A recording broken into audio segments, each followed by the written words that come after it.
Magandang umaga. Kain po tayo. Tapos na sa trabaho kaya pwede na kumain. Almusal ito, almusal. Pati tanghalian magkasama na. Hapon na rin naman eh. 11:30 na eh.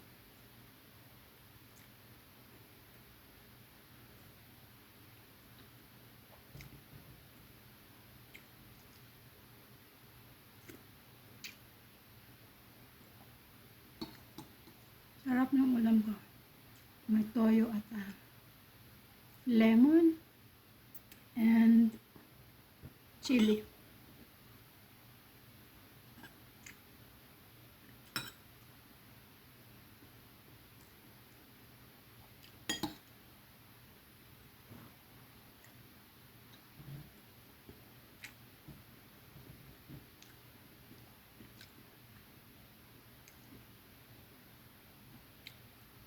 Ba nagtaka kayo kung ba't nahuli yung almusal ko sa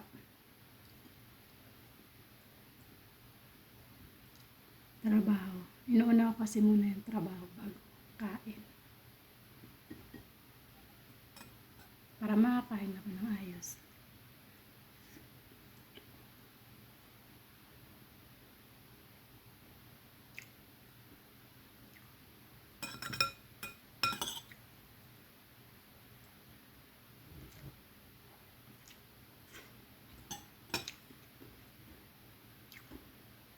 Sarap sana magkamay kaya lang may sugat ako.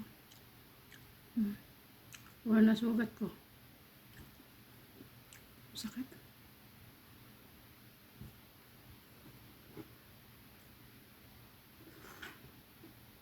Siyempre tayo mga Pinoy, hindi nawawala ang kape. Pag kumakain,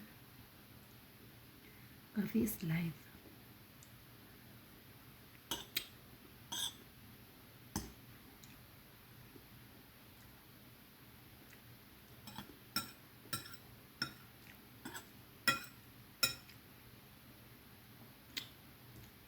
Kung na-stress ako, kaya may problema, kinakape ko nila.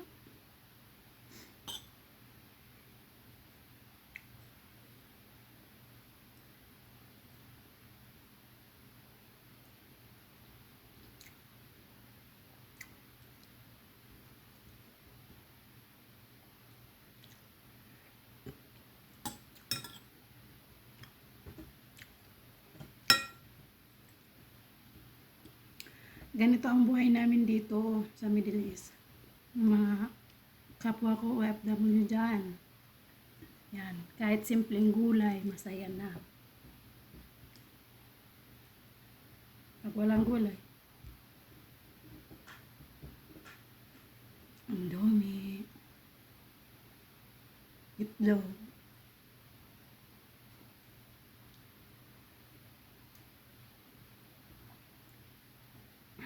Yan lang ang aming pambansang ulam dito.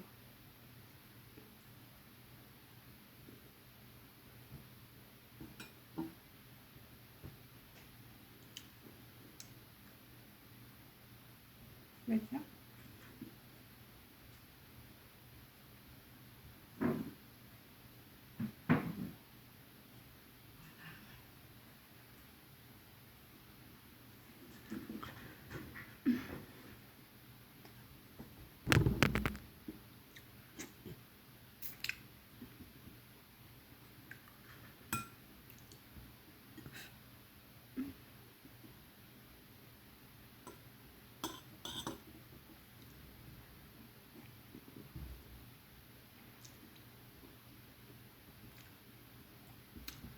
Pasensya na kayo, gutom ang kasambahay niya.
Yung amo ko kagabi. Ganyan yung ulam ko kagabi. Tapos nakita ng amo ko, di madam. Ano daw yan? Sabi ko, soy sauce with the lemon.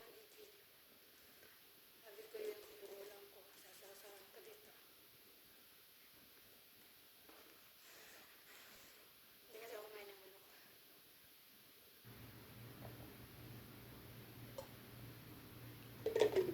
Sabi ko, ayoko na lang ito ng manok. Puro na lang, manok. Sawa na.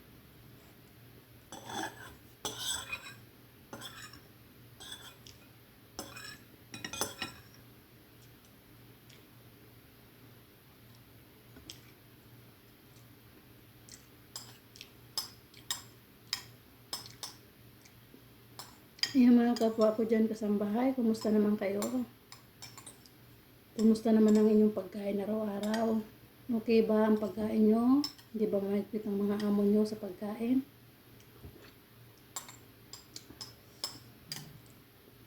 Sa may mga among mababait dyan na hindi mahigpit sa pagkain tulad ko. Swerte nyo na. Swerte natin.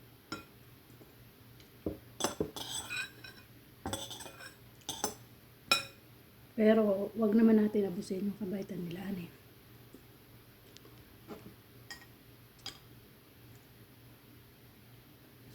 The more na mabait tayo sa kanila, nagiging nabait din sila. At lalong hindi ka nila bibitawan. Mas lalo ka pa nilang mamahalin. Kayo gaano ganito rin sa inyo ng mga amo niyo? Pamilya din ba? Kasi dito, pamilya, parang pamilya din naman turing sa akin. Hindi naman ako ano. Yung mga time na napapagod, siyempre natural na yun. Pero sa bait, wala akong masabi. Mabait talaga. Yun nga lang. Habang tumatagal ako dumadami ang trabaho. Ganun siguro pag ginagalingan. Bagay ako na rin yun. Yung ilabas mo yung lahat ng kaya mo, lahat ng alam mo. Yung gawin mo yung lahat ng alam mo. Mabuti na rin yun. Para sa akin kasi, para sa akin lang. Di baling mababa ang sahod dito.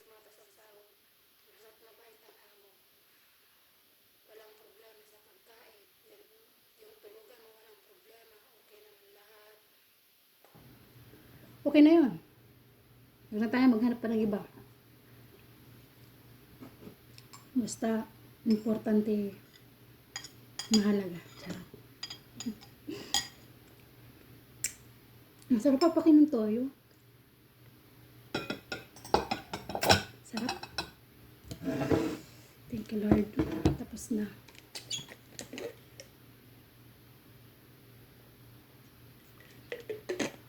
Ito binili ko sa akin ng amo ko nung ako bumalik. Binilhan niya yung mga anak niya pa school. Binilhan din ako. Ano akong bata. Pinawisan ako lalo. Sige guys, hanggang dito na lang. Ingat.